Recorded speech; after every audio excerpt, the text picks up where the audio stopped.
프랑스는 한국의 조선업 때문에 가장 쏠쏠한 로열티를 받고 있는 국가 중 하나입니다. 이에 따라 상도덕상이라도 한국의 선박을 발주해야 함이 마땅하다는 의견이 나옵니다만, 그럼에도 불구하고 프랑스에서는 보란듯이 중국의 대형 발주를 내려 논란이 되었습니다.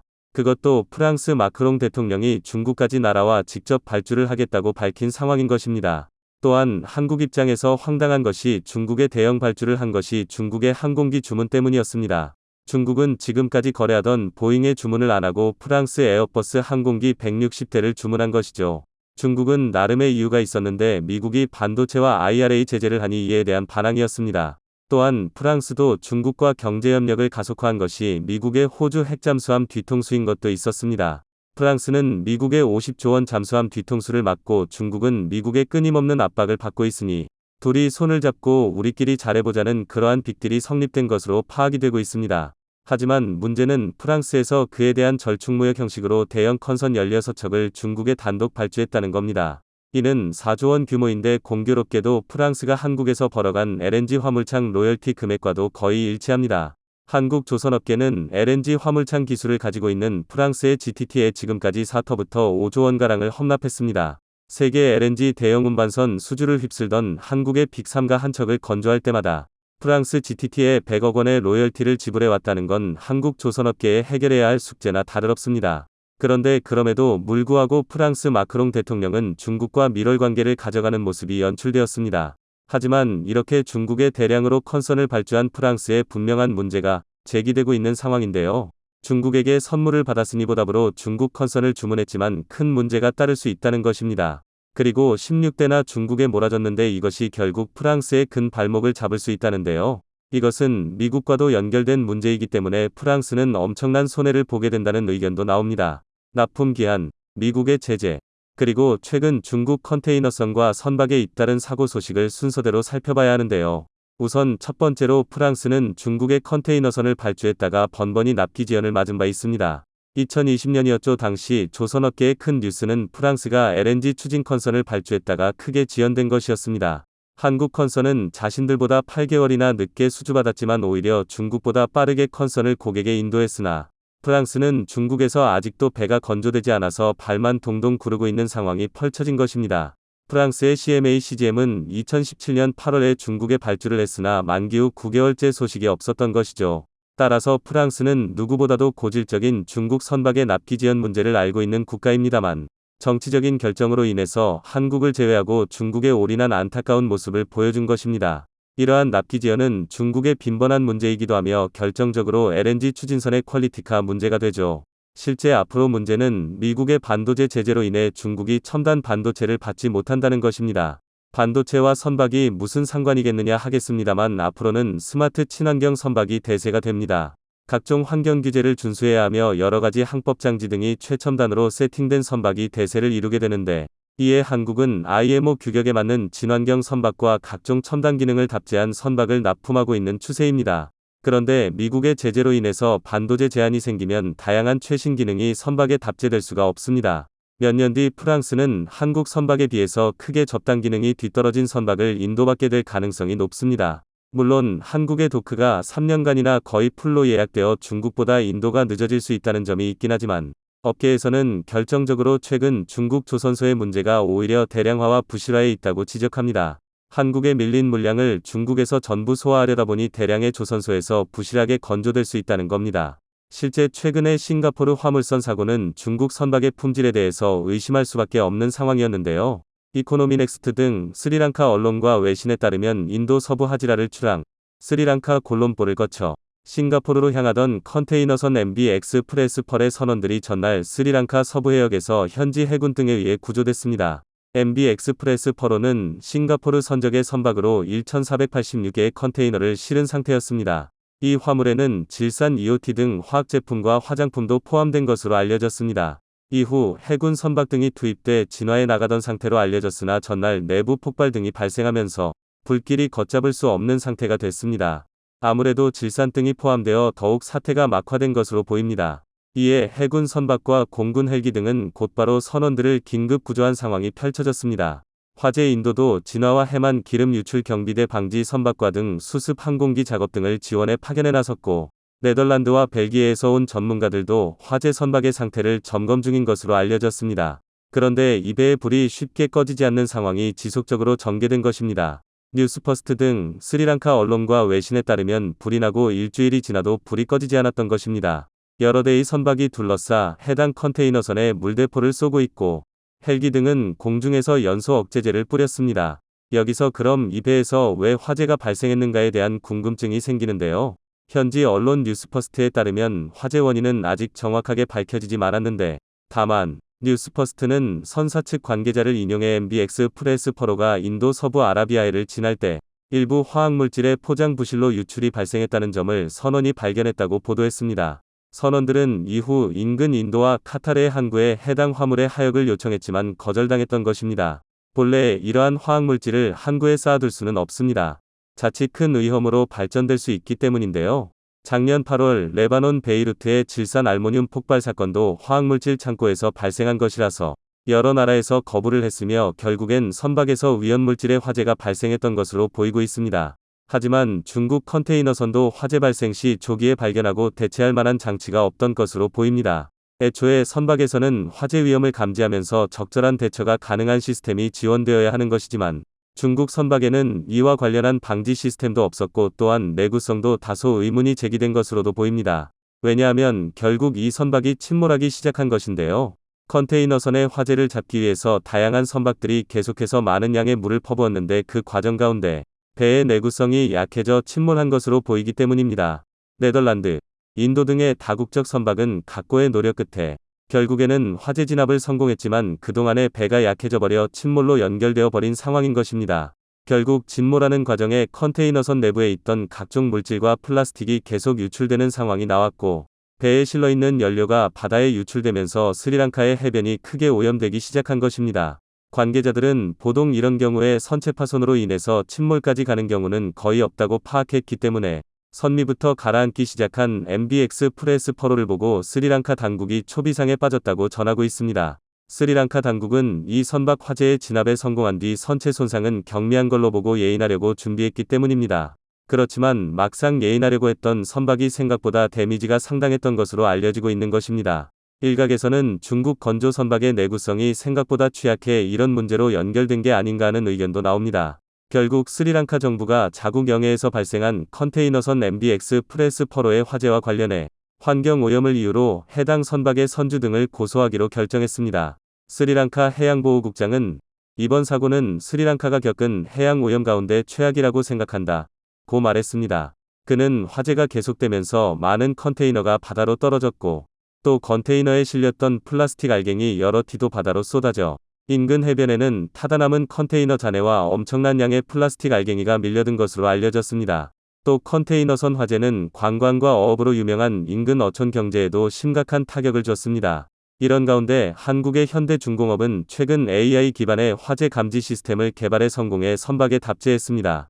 일본과 중국이 더 큰 사고를 일으키기 전에 한국의 조선사는 최첨단 화재 방제 기능을 개발하고 있는 모습인데요. 이 시스템은 인공지능이 선박 내 화재를 감시하는 영상 분석 기반 안전 솔루션이기도 합니다. 인공지능이 엔진룸 등 선박 기계 구역에 설치된 20여 대 폐쇄회로 CCTV 영상과 화재 빅데이터를 분석해 화재 초기 단계에서부터 불씨와 연기 등을 포착할 수 있습니다.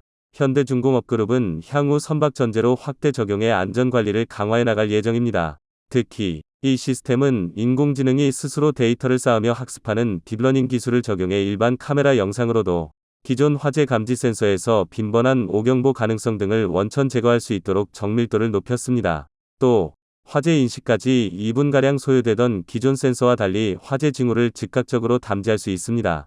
현대중공업그룹 관계자는 조선업계 최초로 선박 안전관리 분야에 인공지능을 접목했다는 점에서 의미가 있다며 선박 안전 분야 전제로 확대 적용해 미래 무인 선박 시대를 선점할 것이다 이라고 말했습니다.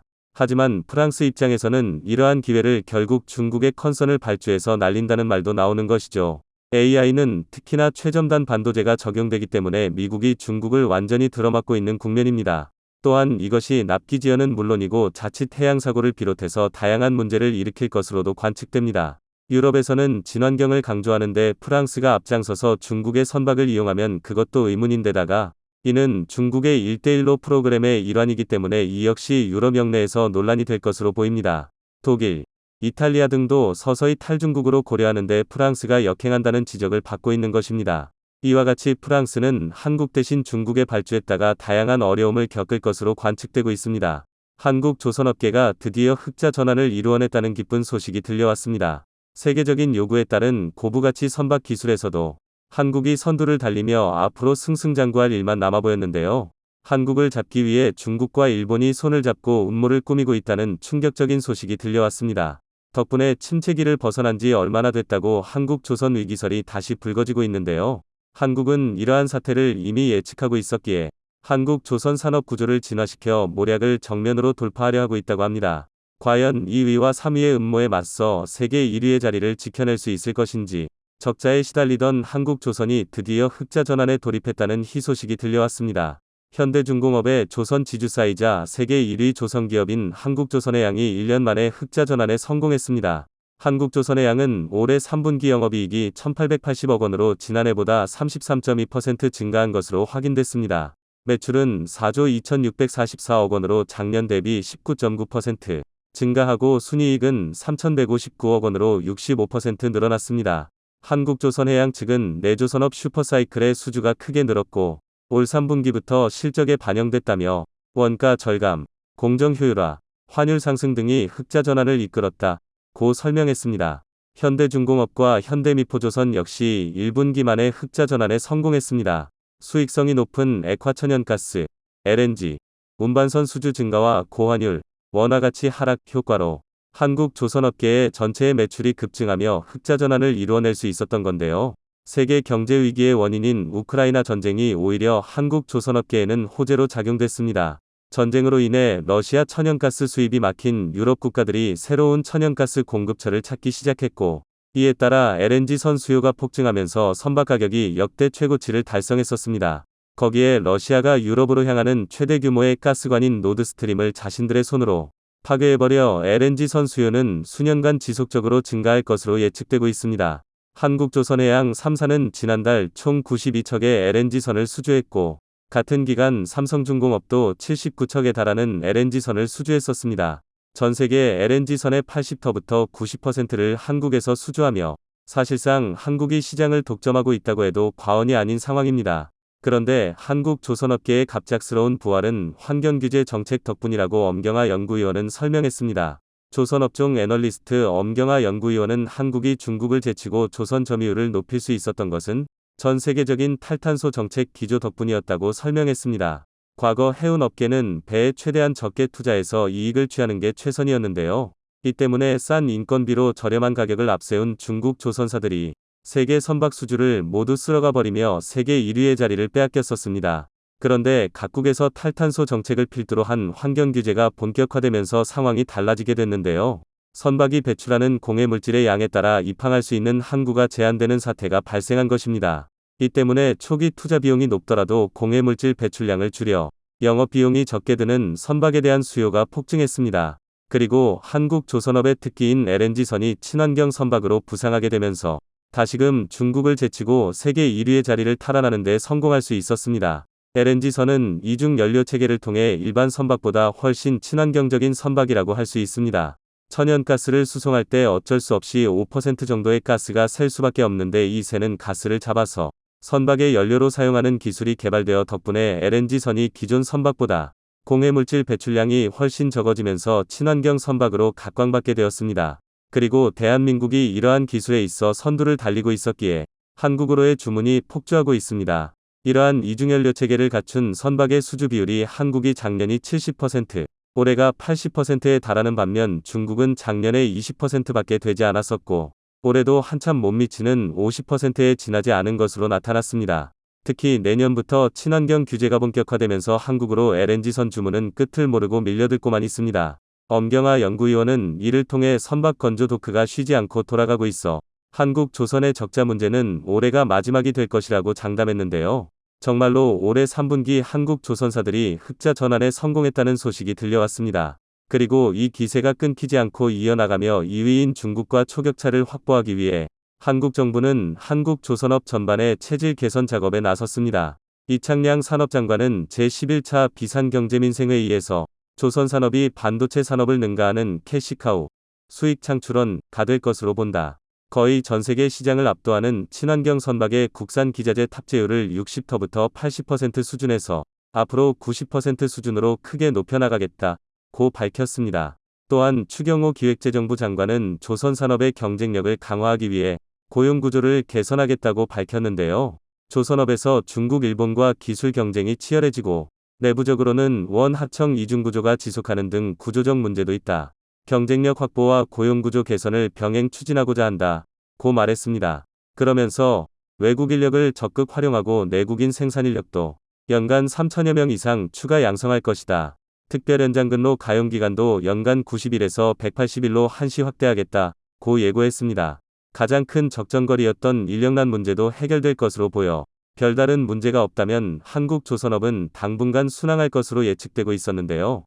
그런데 하필이면 한국이 잘 되는 꼴은 죽어도 못 보는 나라가 양옆에 나란히 붙어있죠. 바로 중국과 일본입니다.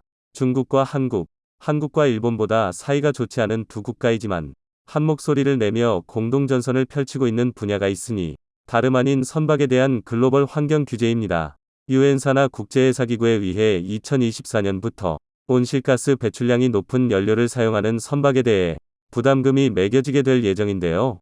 현재 이 부담금을 어떻게 책정하느냐를 두고 논의가 진행 중인데 중국과 일본이 이례적으로 한 목소리를 내고 있다고 합니다. 기존 대세는 연료의 종류에 따라 부담금의 차등을 두고 기준에 맞추어 부담금을 내는 방식으로 예측 가능성이 높아 유럽연합과 미국, 한국 등 많은 나라에서 가장 선호하는 방식입니다. 그런데 중국과 일본은 단순히 연료 종류에 따라 부담금을 부과하는 게 아니라 선박의 에너지 효율성, 환경 효율성 자체에 따라 부담금을 부과하자는 훨씬 복잡한 책정 방식을 제안했는데요. 이러한 방식은 선사에 더욱 부담으로 작용하면서 구형 선박을 신형 친환경선으로 교체해야 한다는 압박으로 작용할 가능성이 큽니다. 전문가들은 중국과 일본이 이러한 안을 밀어붙이는 것은 국제 환경 규제를 자국의 조선업 육성에 유리하게 이용하려는 의도라고 보고 있습니다. 규제를 통해 판 전체를 뒤흔들고 한국의 빼앗긴 고부가치 선박 시장의 주도권을 빼앗아 오겠다는 전략인 것이죠. 현재 전 세계 고부가치 선박 10척 중 8척은 한국에서 건조되고 있는데요. 그렇다면 중국과 일본의 환경 규제 전략은 오히려 한국에게 이득이 되는 것처럼 보일 수 있습니다. 그런데 실상을 뜯어보면 이 전략의 무서움을 알 수 있는데요. 중국과 일본이 주장하는 환경부담금 책정안이 통과되게 된다면 전 세계 선사들의 부담이 급증하게 됩니다. 하지만 중국과 일본 두 국가의 공통점이 있으니 두 국가 모두 선주, 선사들이 자국에서 발주하는 비율이 100%에 가까울 정도로 자국의 조선소에서만 배를 만들어 쓴다는 것이죠. 두 국가의 전체 수주량에서 자국에서 발주하는 비중이 30%부터 40%에 달하지만 한국은 10%에 불과합니다. 자국 발주 비율이 100%라는 것은 환경 규제로 자국 선사가 배를 사야 하는 일이 생겨도 그 이익이 철저하게 자국으로 향한다는 것을 의미합니다. 강력한 환경 규제 도입은 결국 전체적인 비용 증가로 한국 조선소의 악재라고 할 수 있지만 중국과 일본의 조선소는 오히려 만들 배가 늘어나며 호재가 될 수 있습니다. 국제사회의 둘을 자신들에게 유리한 방향으로 설정해 역전을 꿈꾸고 있는 것이죠. 한국도 시급히 대책 마련에 나서야 할 것 같은데요. 그런데 한국 조선업계는 오히려 정면 돌파를 선택한 듯합니다. 지난 27일 전남 목포시 남항에서 친환경 선박 연구 지원 인프라 착공식이 이루어졌습니다. 환경 규제에 대비한 연구시설 구축으로 친환경 기술 개발 경쟁에서 앞서 나갈 수 있는 원동력이 되어줄 것으로 기대받고 있습니다. 한국 조선사들도 친환경 선박 기술 개발에 심혈을 기울이고 있는데요.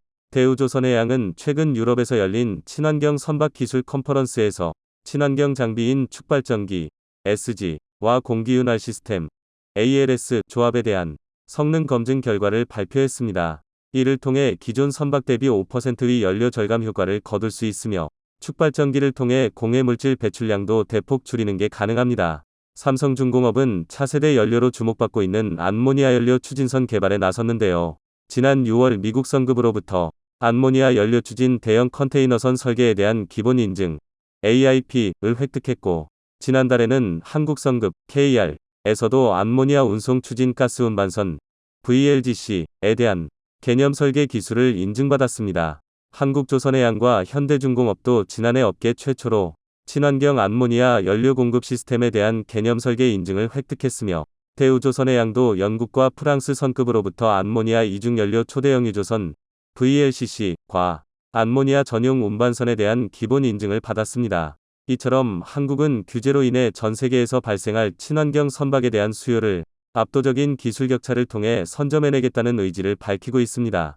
중국과 일본이 자국 수요로 조선업 역량을 키우겠다면 나머지 전부를 한국이 집어삼키겠다는 전략인 것입니다. 중국과 일본의 로비 공세로 환경 규제가 두 국가의 뜻대로 진행될 확률이 높아 보이지만 한국이 선택한 전공법이 질 것 같다는 생각은 들지 않네요. 고난의 시기를 딛고 한국 조선업이 부활의 징조를 보이고 있습니다. 현명한 판단을 통해 찾아온 기회를 놓치지 않기를 바랍니다. 인도 정부가 중국 기업을 완전히 퇴출시키고 삼성을 선택하려는 행보를 보이자 한국에게 크게 밀릴 것을 우려한 시진핑 정권이 뒤집어지고 있어 화제입니다. 그간 인도 시장에서 삼성을 밀어내고 1위를 차지했던 샤오미가 대타격을 받고 있으며 중국 업체 500여 곳이 비슷한 일을 당할까 두려움에 떨고 있는 상황입니다. 인도가 갑자기 왜 이런 선택을 했고 한국 기업이 어떤 혜택을 받았는지 자세히 알아보겠습니다. 중국과 인도는 각각 인구 14억 명 정도의 세계 1, 2위 국가입니다. 양국의 GDP는 1980년대만 해도 비슷한 수준이었지만 이후 5배 차이로 벌어진 바 있습니다. 이에 인도는 2014년 중국을 따라잡기 위해 5년간 4천억 루피, 524조 원을 투자해 스마트폰 등 전자산업을 육성한다는 계획을 세우기도 했습니다. 외국 기업이 인도에서 제품을 만들 경우 매출 증가분의 4%부터 6%를 보조금으로 지급하기로 했던 것입니다. 삼성이나 폭스콘, 그리고 샤오미 등이 인도에 본격 공장을 세우기 시작한 것도 이 시점부터입니다. 2014년 인도에 진출한 샤오미는 이듬해 폭스콘 공장에 35억 달러를 투자한 후 현지에서 스마트폰을 생산하기 시작했고 3년 만에 판매량 1위로 오른 바 있습니다. 삼성이 장악한 글로벌 시장을 빼앗기 위해 저가 공세를 펼쳐왔던 것입니다. 샤오미 전체 수입의 49%는 중국의 시장에서 발생하는 상황입니다. 그중 중국 업체들이 가장 중점을 뒀던 나라는 인구 대국 인도입니다. 인도는 중국 다음으로 많은 약 11억 명의 무선 가입자 수를 보유하고 있습니다. 월 평균 150억 GB 데이터 트래픽을 처리하는 초대형 시장이며 작년 한 해 전 세계 스마트폰 시장이 정체됐지만 인도 시장은 무려 18%나 성장한 바 있습니다. 그런 인도의 샤오미는 1,500명의 직원을 두고 있으며 7개 제조 공장을 세워 매 초당 3대꼴로 스마트폰을 생산하고 있습니다. 중국 전체 스마트폰 업체로 확대할 경우 인도 시장 점유율은 60%를 넘긴 상황입니다. 인도에는 약 10만 개의 휴대전화 소매점이 있는데 중국 브랜드가 약 6만 개를 차지하고 있을 정도입니다. 이에 인도의 대중무역 적자는 커져만 갔습니다. 인도는 올해 1분기 중국에서 270억 달러 상당의 전자제품과 자동차 부품 등을 수입했지만 중국에 대한 인도의 수출 규모는 48억 달러에 불과했던 것입니다. 인도는 중국과의 무역에서 불만이 상당한 상황이었습니다. 그런데 2020년 6월 놀라운 사건 하나가 터졌죠. 카슈미르 동쪽 접경지역 라다크에서 인도군과 중국군이 충돌해 수십 명이 사망했던 것입니다. 그 후 인도에서는 중국산에 대한 불매가 거세게 일었고 인도 정부는 이를 빌미로 중국 IT 업계에 대한 압박 수위를 높여갔습니다. 위챗이나 틱톡 등 중국 스마트폰 앱 300개를 금지했으며 샤오미나 ZTE 등 중국 통신업체를 몰아내려고 압수수색을 대거 진행했던 것입니다. 인도는 올해 초 샤오미의 세금 탈루를 지목하며 1천억 원, 65억 루피를 추징한 바 있습니다. 그리고 5월에는 불법 해외 송금 혐의로 9천억 원, 555억 루피를 압수하기도 했습니다. 샤오미가 아무런 서비스를 제공하지도 않은 외국 업체에게 로열티라는 이름으로 막대한 금액을 송금했던 사실이 발각된 것입니다. 중국 모 회사의 지시에 따라 송금했던 것인데 위반 사실이 확정된다면 탈세 금액의 3배 이상의 벌금을 물어야 하는 상황입니다. 그런데 중국 업체의 부정행위는 샤오미만의 일이 아니었습니다. 5월에 비보와 ZTE 사무실 48곳을 수색한 결과 탈세와 자금 세탁이 드러나기도 했습니다. 총 매출 158억 달러 중 거의 50%를 중국에 불법 송금한 것이 발각됐고 인도 당국은 비보와 연관된 119개의 은행 계좌에서 760억 원을 압수해버렸습니다. 지난달 13일에는 비슷한 혐의로 중국 스마트폰 기업 오포에게도 7천억 원대의 세금 폭탄을 매겼습니다. 이 밖에 화웨이, 알리바바 등 500개 중국 기업이 조사 대상으로 찍혀 중국 내 분위기는 그야말로 쑥대밭이 되고 있는 상황입니다. 하지만 중국은 인도 시장을 잃을까 보복성 조치를 내놓지 못하고 있습니다. 중국 외교부 대변인은 인도 정부가 법률과 규정에 따라 조사하고 중국 기업에 대해 비차별적인 비즈니스 환경을 제공하길 바란다.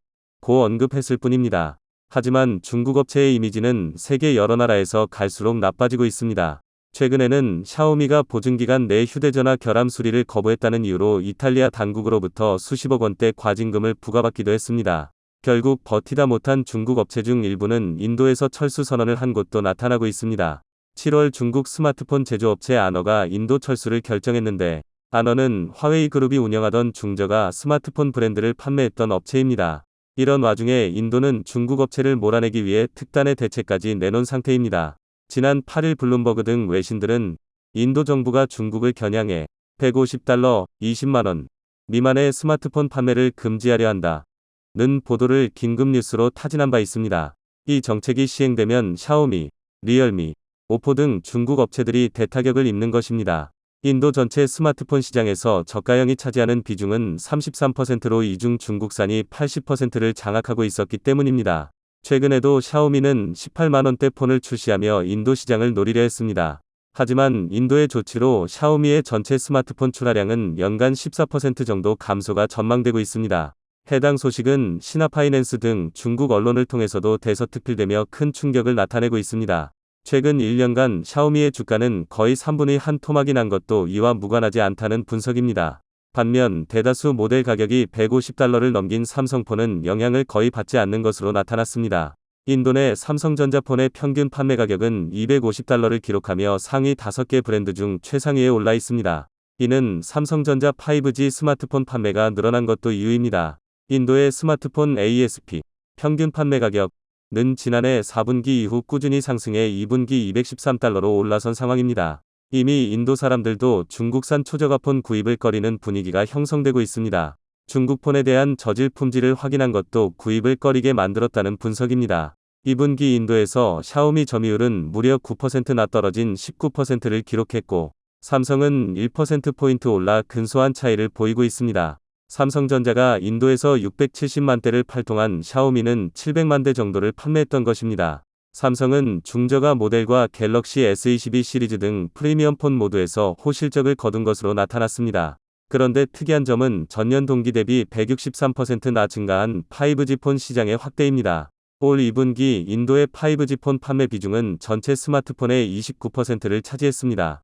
1100만 대의 5G 스마트폰이 평균 $377에 출하된 것입니다. 그런데 5G 폰에서 삼성전자의 점유율은 46%를 돌파하며 1위를 기록했고, 샤오미와 리얼미, 오포 등 중국 업체들은 멍하니 상황을 지켜보고 있습니다. 시장조사기관 IDC는 내년 인도 시장에서 5G 스마트폰 판매가 절반 이상으로 올라설 것이라 예견한 상태입니다. 이런 와중에 인도가 중국 업체를 버리고 삼성을 선택하자 중국 내에서 난리가 나고 있습니다.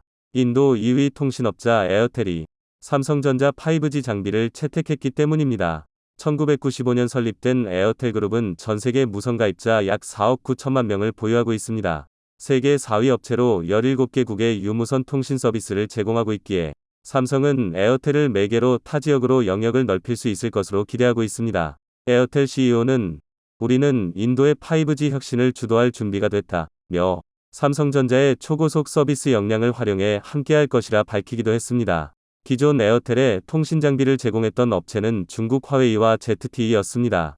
2020년 초 에어텔은 화웨이의 5G 장비를 염두에 두고 테스트를 했을 정도입니다. 하지만 2020년 국경 분쟁 후 중국 업체가 선정될 가능성은 크게 낮아졌고, 작년에는 5G 시범 사업에서 원천 배제되는 수모를 겪기도 했습니다. 인도 정부의 강력한 반중 노선에 에어텔도 결국 삼성을 선택한 상황입니다. 인도는 지난 2일 5G 주파수 할당 경매를 완료했는데, 인도 현지 통신사 3곳은 약 25조 원, 1조 5천억 루피를 주파수 구입에 투자한 것으로 나타났습니다. 1위 업체 릴라이언스 지오가 14조 6천억 원을 투자했고, 에어텔은 약 7조 원 정도를 썼습니다. 삼성전자가 에어텔에 통신 장비를 공급하는 것은 이번이 처음으로 인도 내 2위 업체 모두에게 통신 장비를 제공하게 된 상황입니다. 삼성은 인도가 2G에서 4G로 전환하는 데 크게 기여한 바 있습니다.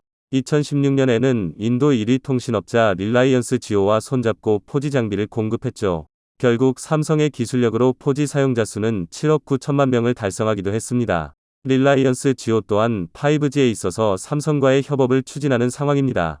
인도는 10월부터 한 개 도시에 5G 서비스를 시행하고, 내년에는 다른 지역으로 확대한다는 방침입니다. 결국 인도가 삼성을 선택했다는 보도는 중국에도 퍼져 분노의 반응을 쏟아내고 있습니다. 기술력이 떨어지는 삼성이 화웨이와 ZTE를 밀어낸 것은 이해할 수 없다는 반응입니다. 하지만 삼성은 한국과 미국, 일본, 영국, 캐나다 등의 5G 통신 장비를 공급한 경험이 있어 이미 안정성과 효율성에서 중국 업체를 능가하고 있습니다. 이는 삼성전자의 5G 스마트폰 판매에도 큰 호재가 될 수 있는 내용입니다. 삼성전자 인도 노이다 공장 생산 능력은 연 1억 2천만 수준입니다. 삼성의 연간 스마트폰 출하량이 2억 7천만 대 정도인 것을 고려하면 약 3분의 1을 인도가 담당하는데 이는 중국 업체 퇴출분까지 소화할 수 있는 양입니다. 그런데 중국이 우려하는 것은 이것이 스마트폰에만 국한된 것이 아닌 타 산업으로의 확대입니다. 이미 중국 기업에 대한 규제는 자동차 산업으로 확대되고 있습니다. 지난달 중국 창청자동차는 GM 인도 공장 매수를 포기하기도 했습니다. 2020년 1월 GM 공장을 인수하기로 합의를 했었지만 기한 내 인도 당국의 승인이 내려지지 않아 결국 포기를 했다는 설명입니다. 이는 인도 시장에서 점유율 2위를 하고 있는 현대차그룹에게 호재라는 분석입니다. 현대차그룹은 중국 시장 부진을 인도에서의 선전으로 커버할 정도가 됐습니다. 부정을 일삼는 중국 업체를 완전히 퇴출하려는 인도, 신뢰를 지키는 한국과는 서로 협력해 더욱 높이 도약하길 바랍니다. 좋아요와 구독 알림 설정은 컨텐츠 제작에 큰 힘이 됩니다.